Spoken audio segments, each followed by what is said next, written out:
If power were only about strength, money, or status, how can we explain that some of the most influential people in the world are not always the richest, the strongest, or the most intelligent? Why can some seemingly insignificant figures bend nations, manipulate crowds, and rule empires without even raising their voices? The answer lies in what no one wants to admit. Power is not a concrete fact. Power is perception. And those who master the psychology of perception not only survive, but rule. Imagine an ordinary man walking into a luxury restaurant, wearing an impeccable suit, surrounded by security guards, discreetly greeted by the manager. Everyone around him assumes that he is someone important, someone worthy of respect. But what if he is not? What if he is just an actor, playing a role? What matters more, who he really is or who others believe him to be? This is the first great truth that most people never understand. Society does not react to who you are. It reacts to who you appear to be. This phenomenon is not new. In ancient Rome, Julius Caesar built his reputation before he built his empire. He knew that the perception of invincibility was more powerful than actual strength, so he cultivated an image of an unbeatable leader, capable of turning any battle to his advantage. His true talent was not war, but manipulating the narrative. Napoleon did the same. Before each battle, he wrote fictional accounts of his own victory and had them distributed before the fighting even began. What did he know? If people believe you've already won, half the war is won. This logic extends to everything: business, politics, relationships. The entrepreneur who convinces investors before he even has a solid product, the political leader who projects authority despite no experience, the artist who becomes an icon only because someone decided he was a legend before he'd even proven anything. They all play the same game, the game of perception. And the centerpiece of this game? Reputation. But here's the big catch. Reputation is not a solid asset. It's a house of cards. It can take years to build and seconds to crumble. What happens when someone who seemed invincible slips up? The world doesn't forgive. History is full of examples of figures who lost everything because of a single error of judgment, a single moment of weakness. Think of great political leaders brought down by scandal. Think of billionaire businessmen who lost everything because a strategic mistake made them look incompetent. Think of influencers who were canceled because a single sentence changed the way they were perceived. The world doesn't care about what you did for years. It cares about how you are perceived today. If you still think that power is something concrete and tangible, think about the following. A title can be revoked, money can be lost, physical strength has limits. But people's perception? That can turn anyone into a monster or a myth without anything needing to be real. And that's why understanding how this game works is essential. Those who don't control their own reputation will be controlled by it. In the next few minutes, we'll dismantle the illusions of power and reveal its true mechanics. We'll understand why what you do matters less than what people believe you do. Most people grow up believing that power is something solid, tangible, achieved through merit or brute force, that leaders are the smartest, strongest, or most competent. But if that were true, how can we explain that so many brilliant people live in irrelevance, while mediocre figures dominate governments, companies, and even social circles? The answer is uncomfortable, but essential for anyone who wants to understand how the world really works. Power is not a reflection of reality, but of the perception that is created about it. Think of a medieval king. His crown was not just an adornment, it was a symbol carefully designed to create a psychological effect. The lofty throne, the gleaming gold, the heavy, luxurious robes had more than just material value. They served to convey a message. I am more than an ordinary man. And that perception was more powerful than any army. After all, if his subjects believed that the king was chosen by the gods, that he had a divine right to rule, why would they dare question him? This idea, which seems old-fashioned, still governs modern society. The difference is that thrones have changed shape. Today, CEOs of large companies wear impeccable suits and surround themselves with assistants to appear inaccessible. Influencers build an aesthetic of success on social media so that their status is never questioned. Politicians speak from elevated pulpits, creating an illusion of intellectual superiority. Everything is intentional. Everything is designed to influence perception. Psychologist Robert Cialdini, in his book Influence, The Psychology of Persuasion, describes a phenomenon called the authority effect. He explains that when someone appears to be an authority figure, whether through tone of voice, dress, or context, people tend to obey them without question. A classic experiment brutally proved this. In 1961, psychologist Stanley Milgram conducted a study in which participants were instructed to give electric shocks to other people whenever they answered a question incorrectly. The detail? None of the shocks were real. But the participants didn't know that.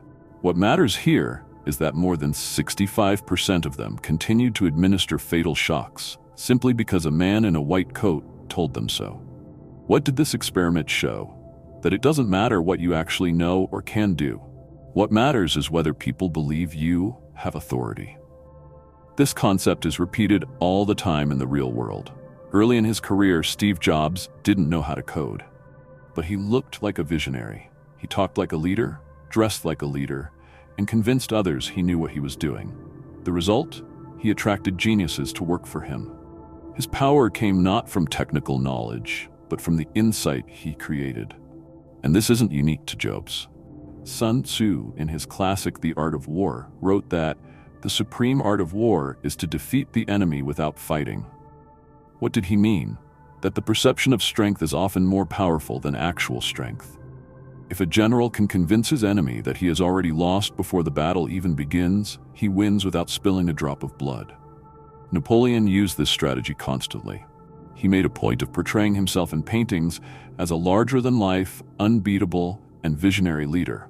His soldiers saw him almost as a divine entity. The result? They fought with the highest morale, and their enemies feared facing him. But what if we bring this to a scenario closer to our reality? Let's talk about something that everyone has witnessed: social power in groups. Within any social circle, whether at work, at school, or even at a bar, there is always someone who dominates the environment. But remember, it is not always the most intelligent or the most interesting person. Often, it is just the one who acts as if they are. The tone of voice, the posture, the way you occupy space, all of these things shape how others perceive you. If you exude confidence and seem like someone who deserves respect, you will be treated that way. The illusion of power is not just in politics or business, but in everyday life. A classic example is the way security works at events. Imagine two parties happening side by side. At one, anyone can get in. At the other, there is a huge line, a selective list, and a strict security guard at the door. Which of the two seems more exclusive? Most people will choose the second one, simply because the obstacle creates the illusion of value. This is a basic psychology trick applied to luxury brands, VIP clubs, and any environment where the perception of scarcity increases desire. And this is where we come to the most critical point. If power depends on perception, then reputation is your most valuable asset.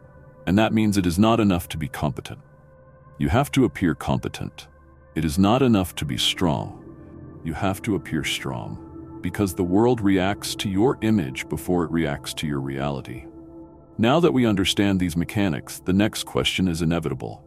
If reputation defines how the world sees you, how can you use it to your advantage? And more importantly, how can you protect it so that it never becomes your weakness? If perception shapes power, then reputation is the foundation on which that perception is built.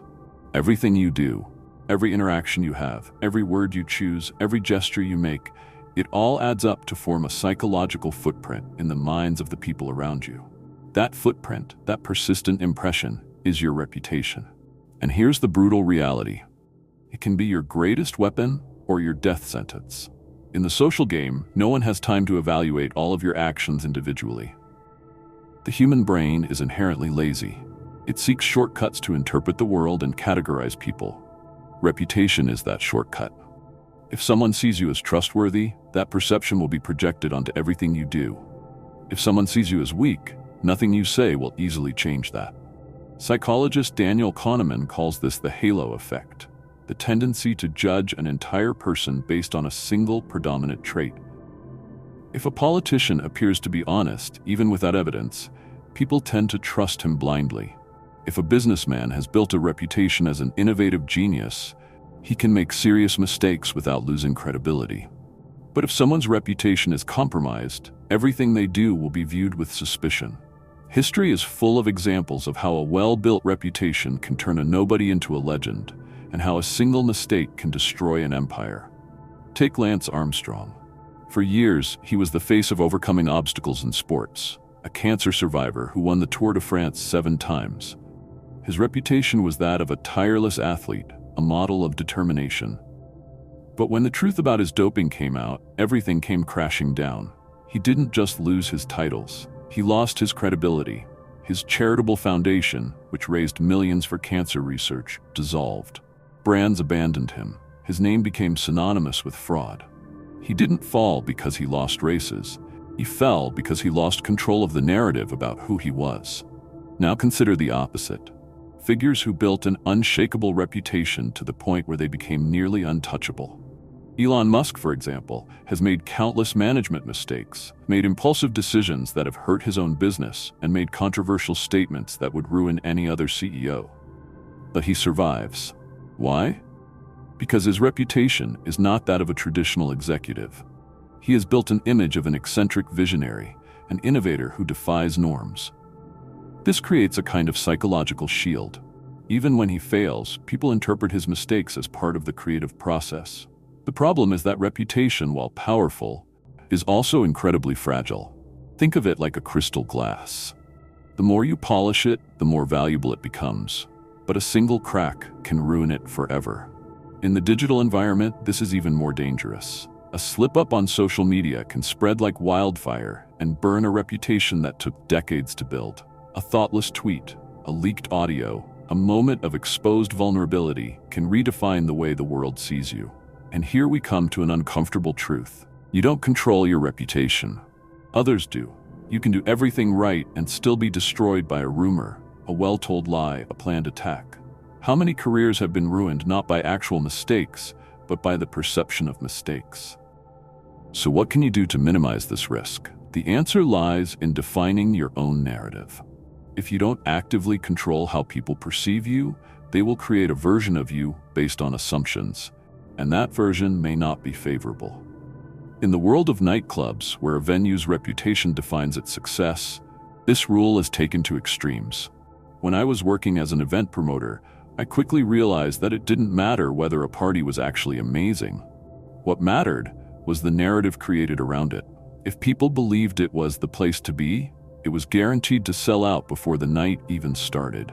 If a house's reputation were to suffer, through rumors, organizational failures, or simply the perception that something was tacky, it could die within months. And in the social game, this applies to individuals in the same way. If your reputation is your greatest asset, you must protect it as you would your own life. This means never underestimating the power of small decisions. Every word you say in public, every association you make, every feature of your public identity must be strategically aligned with the image you want to project. And once that image is established, you need absolute consistency. Oscar Wilde said that there is no second chance to make a good first impression. But the truth is even harsher. Your reputation doesn't depend on first impressions alone. It depends on consistency. If a person positions himself as trustworthy, but then acts questionably in a moment of weakness, that contradiction can be exploited to bring him down. If someone builds a reputation as a strong leader but falters at a crucial moment, his credibility can crumble. And here's the worst part. You will never be judged by your best moment. You will be judged by your worst mistake. If reputation is the basis of power, psychology is the tool that sculpts that foundation. It's not enough to have a good reputation. You need to understand how people think, how their brains process information, and how small adjustments in your behavior can turn you into an authority figure or an easy target. And here's the secret that almost no one realizes. People don't necessarily follow the most competent. They follow those who appear to know what they're doing. This reality was highlighted by psychologist Solomon Asch in one of the most disturbing experiments in social psychology. He gathered a group of volunteers and gave them a simple task. Look at 3 lines of different sizes and say which one was the longest. The trick? Only one person in the room was a real volunteer. The rest were actors instructed to give the wrong answer. What happened? Even though they could clearly see which line was the longest, most of the volunteers gave in to group pressure and chose the wrong answer, simply because everyone around them was saying the same thing. This experiment revealed a frightening principle about human behavior. Objective truth matters less than collective perception. Now, think about what this means in the power game. If truth is irrelevant when everyone believes a lie, then what determines who leads and who follows is not reality, it's projected conviction. Confident people who exude security and control the narrative shape the perception of others. Have you ever wondered why so many leaders, even without technical competence, are able to lead companies, countries, or social groups? They understand something that most people don't. Authority is not granted. It is assumed. This phenomenon has a name: the halo effect. Psychologist Edward Thorndike discovered that when we attribute a positive characteristic to someone, such as confidence or charisma, we tend to automatically project other positive qualities. If someone seems confident, we assume they are also competent. If someone dresses well and speaks eloquently, we infer that they are intelligent. If an artist is talented in one area, we believe they are also talented in another. This cognitive illusion is constantly exploited by politicians, CEOs, and public figures. They know they don't have to be the most prepared. They just have to appear to be the most prepared. But how can this perception be manipulated? The answer lies in the way the human brain responds to symbols of authority. In his obedience experiment, psychologist Stanley Milgram demonstrated that the mere presence of a white coat was enough to make ordinary people obey orders that, under normal circumstances, they would never follow. This means that certain external signals, clothing, posture, tone of voice, can alter the way we are perceived and directly influence how others react to us. Napoleon used this strategy to perfection. He knew that a leader needs to project greatness before he can even prove it. That's why he always appeared before his soldiers in an impeccable uniform, mounted on an imposing horse, emanating absolute confidence. His men didn't follow him because he was invincible. They followed him because they believed he was. This concept applies directly to the modern world. In poker, for example, a player can win a hand without having good cards, simply by projecting confidence. Bluffing is effective not because it changes the cards, but because it changes the perception of other players. If everyone believes you have a strong hand, they will fold before they find out the truth. And the same is true in the game of power. If you convey strength, people will avoid challenging you. If you appear to be an expert, they will take your word for it without question. If you have mastered the right body language and tone of voice, your authority will be instinctively recognized. But here's the big catch. Just as authority can be created, it can also be destroyed in seconds. A small sign of hesitation can ruin an image that took years to build. Consider the case of Richard Nixon in the famous presidential debate against John F. Kennedy in 1960. Nixon was more experienced and had a solid track record, but he made one fatal mistake. In the televised debate, he was sweaty, pale, and uncomfortable.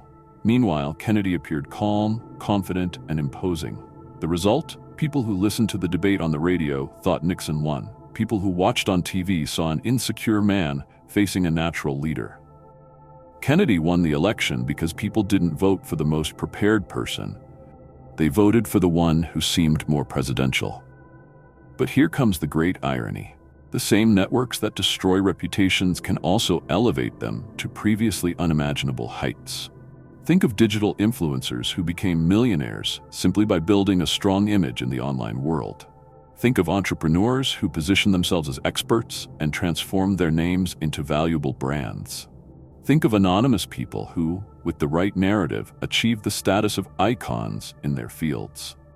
The game of digital reputation has two sides. It can be an abyss, but it can also be a springboard. The secret is to control the narrative. If you don't define your reputation on the internet, someone else will do it for you.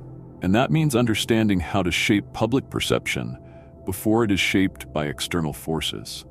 Building a strong digital presence requires consistency, strategy, and a mindset that is shielded from impulsive reactions.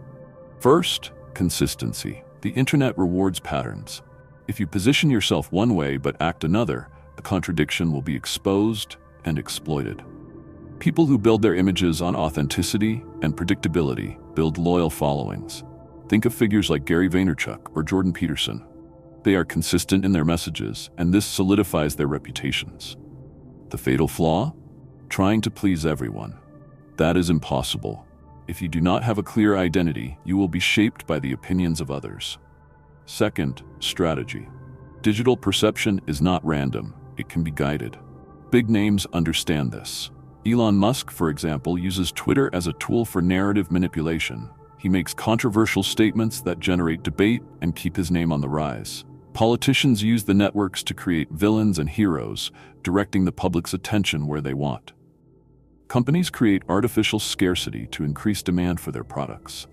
None of this is accidental. It is all strategy. Finally, emotional shielding. A common mistake is to react impulsively to online attacks. Many people destroy their own reputations because they don't know how to handle criticism. When a controversy arises, there are two possible responses. Panic and desperately try to justify yourself, which usually makes the situation worse. Or maintain control and take control of the narrative. Major public figures know that sometimes ignoring an attack is the best defense.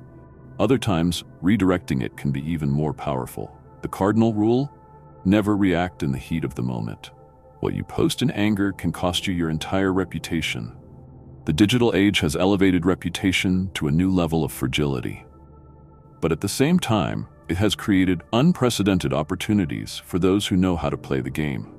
In the past, it would take years to build authority. Today, with the right strategy, someone can become a global figure in a niche in a matter of months. The difference between being destroyed and being elevated lies in the level of control you exercise over your own narrative. But what about when that narrative is not just under attack, but being shaped by others? If you don't define your reputation, it will be defined by others. And when that happens, you become a slave to the opinions of others. If there is one central lesson in everything we have discussed so far, it is this. If you do not control your narrative, someone else will do it for you. And when that happens, you cease to be the protagonist of your own story and become a secondary character in the perception of others. Those who allow the world to define their reputation end up being hostage to external judgments, vulnerable to attacks, and manipulable by anyone who wants to distort their image. The power game is not just about appearing strong, but about ensuring that the narrative that surrounds you is yours and no one else's. Society loves to label. From childhood, we are pushed into categories: the smart one, the shy one, the rebel, the leader. These early impressions shape how we are treated, and we often carry labels that we never chose. In the professional environment, in social circles, on the internet, people have a habit of defining who you are before you even open your mouth. But here's the brutal truth. Those who accept the label that is imposed on them lose power over their own identity. Nietzsche spoke of the importance of the will to power, the ability of an individual to impose his or her existence on the world rather than simply accept what is given to them. He argued that the strong are those who define themselves rather than being defined. And this has never been more relevant than in the digital age, where a single misdirected narrative can result in your public image being hijacked. Consider the case of Johnny Depp. For years, his reputation was shaped by tabloids and rumors. When his ex-wife, Amber Heard, accused him of domestic violence, the narrative quickly became established. Depp was the villain. With no room for defense, he lost contracts, was dropped from multi-million-dollar franchises, and became persona non grata in Hollywood. But he didn't accept this label. He turned the narrative around, proved the accusations false, and rebuilt his reputation. This case proves a fundamental principle. The world believes the story that is told first, unless you challenge it. This is true for anyone.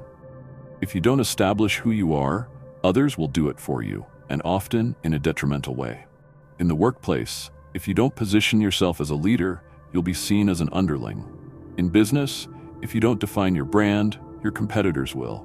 In the digital world, if you don't shape your reputation, algorithms will decide how people perceive you. The question then becomes, how do you ensure that you are in control of your own narrative. The first step is clarity of identity. If you don't know who you are, any narrative can be imposed on you. Influential people have one thing in common: they are unmistakable. They convey a clear and coherent identity in everything they do. You recognize Steve Jobs for his obsession with design and innovation. You recognize Jordan Peterson for his disciplined philosophical discourse. You recognize Elon Musk for his bold and irreverent vision. What unites them? They have never let others define who they are. The second step is narrative coherence. There's no point in creating a public image if your actions contradict it. If a politician sells himself as a defender of ethics but is caught in corruption schemes, his narrative falls apart. If a CEO preaches innovation but his company is bureaucratic and outdated, his credibility collapses. Public perception demands consistency. If you present yourself as a trustworthy person, your actions must constantly reinforce this. The third step is strategic positioning. The truth doesn't always matter. What matters is how it is told. Smart people and companies know that the way a message is conveyed can make all the difference. Think about the lawsuits of public figures. The question is rarely about guilt or innocence, but rather about which narrative prevails. In the court of public opinion, whoever controls the story best wins. But the fatal mistake many people make is believing that simply being good is enough to keep their reputation intact. The reality is much crueler. No matter how competent, honest, or talented you are, if someone builds a narrative against you and you have no control over your own image, you lose. Now consider this in the context of the digital environment. If a lie about you spreads online, what happens? Many people try to refute it with facts alone. But the internet is not a rational court. Public opinion is not driven by logic, but by emotion and repetition. If your defense is not emotionally impactful or strategically well conducted, you can be right and still lose. The solution? Anticipation and narrative control. People who have mastered the reputation game know that the best defense is to stay one step ahead. Create a strong public identity before anyone tries to distort it. Build a solid track record that serves as a shield against attacks. And most of all, understand that silence is rarely an option. If your reputation is under attack and you don't respond, silence will be interpreted as guilt. But if your response is desperate or poorly planned, you'll fall even faster. The balance between firmness and strategy is key. And here comes the final point. Being immune to public opinion doesn't mean ignoring it. It means controlling it. Some people believe that the secret to living well is not caring what other people think. But that's naive. The reality is that whether you like it or not, your reputation affects your life. The key isn't to ignore other people's perceptions. It's to shape them so that they work in your favor. The Stoic philosopher Epictetus said, "It's not what happens to you that matters, but how you react to what happens." This is the final principle of the power game. You can't stop people from trying to label you, distort your image, or destroy your reputation. But you can ensure that no matter what happens, the narrative that prevails will be yours.